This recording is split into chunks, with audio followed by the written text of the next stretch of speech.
በ19 መልአኩ ቅዱስ ገብርኤል ነው።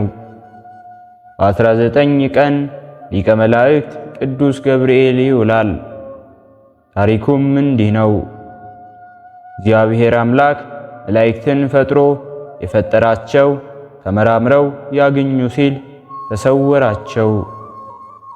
በመላእክት ዘንድ ሽብር ተፈጠረ። ያን ጊዜ አለቃቸው ሳጥናኤል እርሱ ነበርና ወደ ላይ ቢያዳምጥ የሚሰማው ድምፅ አጣ። ወደ ታችም ቢያዳምጥ ድምፀ መላእክትን ሰማ።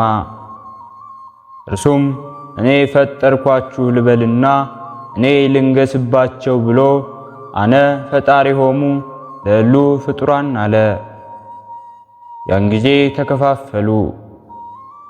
የተከተሉትም አሉ፣ የተጠራጠሩትም ፈጽመው ያላመኑትም አሉ። ያን ጊዜ ቅዱስ ሚካኤል በሁኔታው ተገርሞ ጸጥ በማለት ፈጣሪውን ይጠባበቅ ነበር።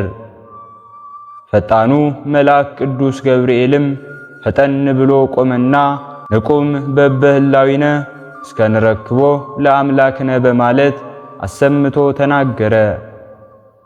ለፈጣሪውም ታማኝ አለቃ ሆነ። ገብርኤል ማለት ብእሲ ወአምላክ፣ ገብርኤል ማለት ሰውና አምላክ ማለት ነው። ወይም ገብር ማለት አገልጋይ ማለት ሲሆን ኤል ማለት ደግሞ አምላክ ማለት ነው። ትርጓሜውም ገብርኤል የአምላክ አገልጋይ ማለት ነው። የስሙም ትርጓሜ እንደዚህ ሲሆን የሥራ ድርሻውም እንደዚሁ ነው። ከመንበረ ጸባዖት በስተግራ ይቆማል። ከቅዱሳን ሊቃነ መላእክት አንዱ ነው። ቅዱስ ገብርኤል በእባቦች ላይ በገነትና በኪሩቤልም ላይ የተሾመ እርሱ ነው እንዳለ ነቢዩ ሄኖክ መጽሐፈ ሄኖክ ምዕራፍ 6 ከቁጥር 7። እርሱም እንደ መብረቅ ፈጣን እንደ ነፋስ ረቂቅ ነው። ከቅዱስ ሚካኤል ቀጥሎ ሁለተኛ ሊቀ መላእክት ቅዱስ ገብርኤል ነው። እመቤታችን ቅድስት ድንግል ማርያም መድኃኒታችን ክርስቶስን የመጽነሷ ጊዜ ሲደርስ ያበሰራት መልአክ ቅዱስ ገብርኤል ነው። ኤልሳቤጥ ዮሐንስን እንደምትወልድ የነገራት ቅዱስ ገብርኤል ነው። ሰለስቱ ደቂቅን እንዲሁም ቂርቆስንና ኢየሉጣን ከፍል ውሃ፣ ሰለስቱ ደቂቅን ከእሳት ጉድጓድ፣ ዳንኤልን ከአናብስት ጉድጓድ ያወጣቸው ቅዱስ ገብርኤል ነው። ጌታችን ኢየሱስ ክርስቶስን አይሁድ በሰቀሉት ጊዜ ተበሳጭቶ ሰይፉን የወረወረው እርሱ ቅዱስ ገብርኤል ነው። በዕለተ እሁድ መላእክት መኑ ፈጠረነ ሲሉ ዲያብሎስ እኔ ፈጠርኳችሁ ብሎ ፈጥሮ ለማሳየት እጁን ከእሳት ከቶ አቃጥሎት መላእክት በተረበሹ ጊዜ በያለንበት እንቁም ብሎ ያረጋጋቸው መልአክ እርሱ ቅዱስ ገብርኤል ነው። በዚህ ምክንያት ጌታ ወበእንተዝ ይደልዎ ከመይጹር ዜናሃ ለማርያም እንዲል ሥጋዌውን ለድንግል እንዲያበስር አድሎታል። ከዚህም በኋላ ደጋግ ሰዎችን ለመርዳት የሚወጣም የሚወርድ ሆኗል። በዚህ ዕለት አግብርተ እግዚአብሔር አናንያ፣ አዛርያ ሚሳኤልን ከእቶነ እሳት አድኗቸዋል። ይህስ እንደምነው ቢሉ ተማርከው ፋርስ ባቢሎን ሲኖሩ ንጉሡ ናቡከደነጾር ዳንኤልን አራተኛ አድርጎ ጥበቢ ባቢሎን ይማሩ ብሎ ከቤተ መንግሥት አስቀመጣቸው። መጋቢያቸው ሜልዳር ሥጋ በገበታ ጠጅ በዋንጫ አቀረበላቸው። ይህን አንበላም፣ ጥቂት ጥሬ እና ጥሩ ውሃ ስጠን አሉት። ንጉሡ ቀስታችሁ ቢያይ ይቆጣል አላቸው። ቀን ስጠን አሉት። 10 ቀንም ሰጣቸው። ጥሬ እየቆረጠሙ ውሃ እየጠጡ ሰንብተው ጮማ ከሚበሉት እንዲሁም ጠጅ ከሚጠጡት ይልቅ አምረው ደምቀው ተገኙ። በዚሁ ሲማሩ ቆይተው ጌታ ጥበቡን ገልጾላቸው ጠቢባን ሲሆኑ ይልቁንም ዳንኤል እርሱ ዘወርቅን ለንጉሡ ከተረጎመለት በኋላ በሦስት አውራጃዎች ሾማቸው። ባቢሎናውያን ቀንተው ለማጣላት ምክንያት ይሆነናል ብለው ንጉሡ እንዳየኸው ምስል አድርገህ ሰርተህ አቁም፣ ወዳጅ ጠላትህን በሱ ትለያለህ አሉት። 60 ክንድ ቁመቱ 6 ክንድ ስፋት ያለው የወርቅ ምስል አሰርቶ በአዱራን ሜዳ አቁሞ ያልሰገደ ይቀጣል ብሎ አወጀ።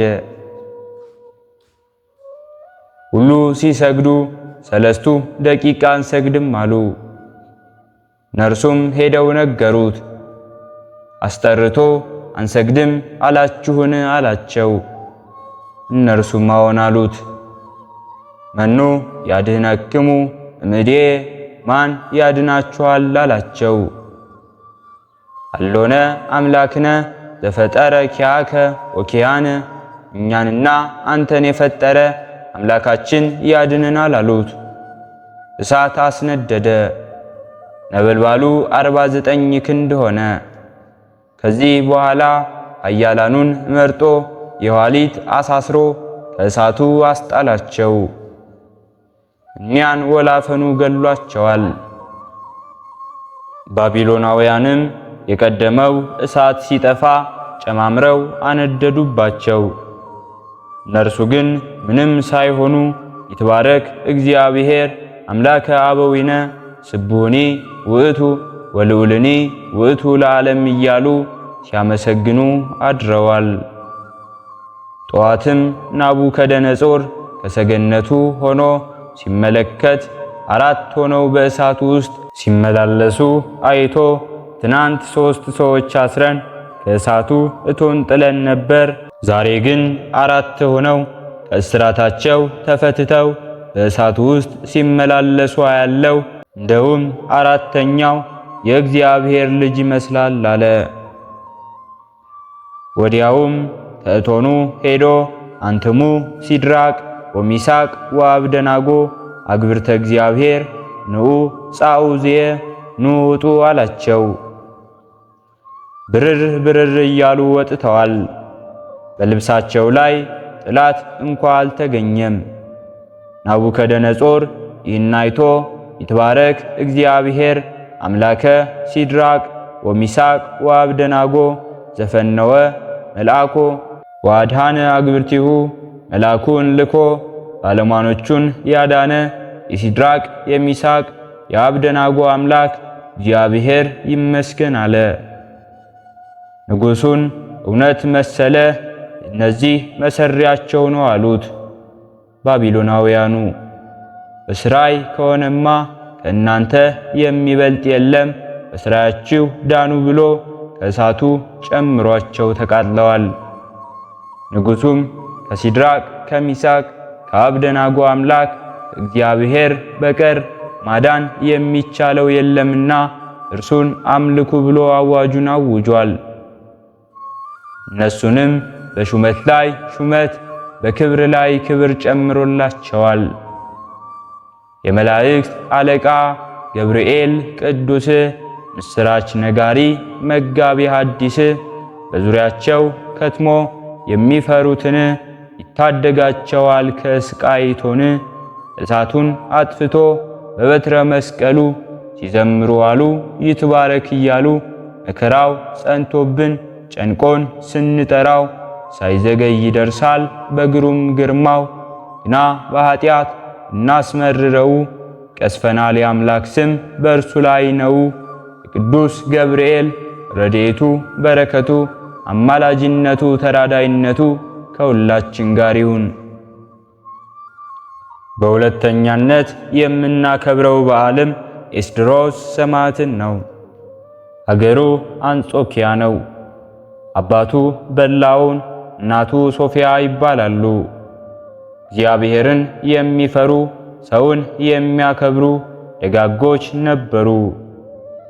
በድላኦን የንጉሥ ዲዮቅልጥያኖስ ሊቀ ሐራ ነበረ። ዲዮቅልጥያኖስ በነገሰ በ20 ዓመት ሃይማኖታችሁን ካዱ፣ ለጣዖት ስገዱ እያለ ምዕመናንን ይፈጃቸው ጀመር። በድላውንም ፈጣሪን ክጄ ለጣዖት ሰግጄ ሳልኖርም ብሎ ሚስቱንና 2 ልጆቹን ይዞ ከአድባራት ባንዱ ተቀመጠ። ዲዮቅልጥያኖስ አስፈልጎ አምጥቶ በሰይፍ አስመታው። ኤስድሮስም በዚህ ጊዜ ገና የ12 ዓመት ልጅ ነበር። ይህስ ምንም አያውቅም ብሎ ከእናትና ከእህቱ ጋር አጋዘው። 18 ዓመት ሲሞላው በሌላ ስፍራ እያለ አልተመለስክምን አለው። ፈጣሪውን የከዳ ለጣዖት የሰገደ ይመለስ እንጂ እኔማ ፈጣሪዬን አውቄ ሃይማኖቴን ጠብቄ የምኖር ነኝ አለው። ከግንድም አሰቅሎ ስጋውን በአስዋጠ ብርት አስተፈተፈው። እናቱ አንተ ርጉም አንተ እሱም እያለች ደሙን እየታፈነች ረጨችበት። እህቱም አፎሚያ ትባላለች። በደንጊያ ፊቱን ትጠብሰው ጀመረች። ሰይፍ ጃግሬው 2ቱንም በሰይፍ መታቸው። እርሱንም ጎኑን አስቀድዶ በእሳት አቃጥሎ ለሰማይ አእዋፍ ለምድር አራዊት ራት ይሁን ብሎ ከዱር አስጣለው። ጌታም ከሞት አስነስቶ ከንጉሡ ፊት አቀረበው። ከሰራዊቱ 800 የሚያክሉ ታመኑ። በአምላኩም ለኤስድሮስ እያሉ አንገታቸውን ለስለት ሰውነታቸውን ለእሳት ሰጥተው በሰማዕትነት አርፈዋል። እርሱንም ከብረት አልጋ አስተኝቶ ከበታቹ እሳት አስነደደበት። አሁንም ከሞተ በኋላ ተነስቶ መሰከረ። ከዚህም በኋላ የወፍጮ ደንጊያ በአንገቱ አሳስሮ ከባህር አስጣለው። ደንጊያው ሰጠመ፣ እርሱ ግን ወጣ። በመጨረሻም ስቃዩ ይጽናበት ብሎ ግንድ ላይ በችንካር አስቸንክሮ ተወው። ጌታም በስምህ የተማጸነውን ምሬልሃለሁ፣ አንተ ከገባበት መካነ ዕረፍት አስገባልሃለሁ ብሎ ተስፋውን ነግሮት ከ17 ዓመት ተጋድሎ በኋላ በዚህ ዕለት አርፏል። ሰማዕቱ ኤስድሮስ ላከ ቃል ፍጹም የመልካም ዛፍ ፍሬ ጣፋጭ ነው መልካም የኢየሱስ ክርስቶስ አምላክነቱን ለዓለም ሲመሰክር ሲያስተምር እምነትን በምቾት አይደለም ሳይቀምስ መከራን እንደ ሐዋርያት ጠጥቶ እንጂ ነፍሱን አንገቱን ለስረት ለችንካር እጁን ኤስድሮስ ለአምላኩ በአሕዛብ ፊት እንደ ቅዱስ ጊዮርጊስ ሊቀ ሰማዕታት እስከ ሞት ድረስ ነው የታመነችለት። የሰማዩን መንግሥት የክብርም መውረሻ በእርሱ መታመን ነው እስከ መጨረሻ። የቅዱስ ኤስድሮስ ሰማዕት ጸሎቱ በረከቱ አማላጅነቱ ከሁላችን ጋር ትሁን። ሕሊናችን በማሰባሰብ አባታችን ሆይ እንበል። አባታችን ሆይ በሰማያት የምትኖር፣ ስምህ ይቀደስ፣ መንግሥትህ ትምጣ፣ ፈቃድህ በሰማይ እንደሆነች እንዲሁም በምድር ላይ ትሁን። የዕለት እንጀራችንን ስጠን ዛሬ፣ በደላችንንም ይቅር በለን እኛም የበደልነውን ይቅር እንደምንል፣ አቤቱ ወደ ፈተናም አታግባን ከክፉ ሁሉ አድነን እንጂ መንግሥት ያንተ ናትና ኃይል፣ ክብር፣ ምስጋና ለዘላለሙ አሜን። እመቤታችን ቅድስት ድንግል ማርያም ሆይ በመልአኩ በቅዱስ ገብርኤል ሰላምታ ሰላም እንልሻለን። በሐሳብሽ ድንግል ነሽ፣ በሥጋሽም ድንግል ነሽ። አሸናፊ እግዚአብሔር እናት ሆይ ሰላምታ ላንቺ ይገባሻል። ከሴቶች ሁሉ ተለይተሽ አንቺ የተባረክሽ ነሽ፣ የማኅፀንሽን ፍሬ የተባረከ ነው። ጸጋን የተመላሽ ቅድስት ሆይ ደስ ይበልሽ፣ ልዑል እግዚአብሔር ካንቺ ጋር ነውና ከተወደደው ልጅሽ ከጌታችን ከመድኃኒታችን ከኢየሱስ ክርስቶስ ዘንድ ይቅርታውንና ምሕረቱን ለምኝልን ኃጢአታችንንም ያሰርይልን ዘንድ ለዘላለሙ አሜን። ስለነበረን ጊዜ ሁሉ የአምላካችን የልዑል እግዚአብሔር ስሙ ዛሬም ዘወትርም የተመሰገነ ይሁን። አነሳስቶ ላስጀመረን አስጀምሮ ላስፈጸመን ለልዑል እግዚአብሔር ምስጋና ይሁን። ውድ የሃይማኖት ሚዲያ ተከታታዮች ከዚህ በላይ እንድንሰራ አገልግሎቱ በሰፊው ይሰጥ ዘንድ በሀገር ውስጥም በሀገር ውጭም ያላችሁ ይህንን መንፈሳዊ ቻናል ላይክ፣ ሰብስክራይብ፣ ሼር በማድረግ ድጋፋችሁን ታሳዩን ዘንድ በትህትና እንጠይቃለን። ያላችሁን ሐሳብ አስተያየት በኮሜንታችን ስር ላይ አስቀምጡልን። ወስብሐት ለእግዚአብሔር ወለወላዲቱ ድንግል ወለመስቀሉ ክቡር። ይቆየን።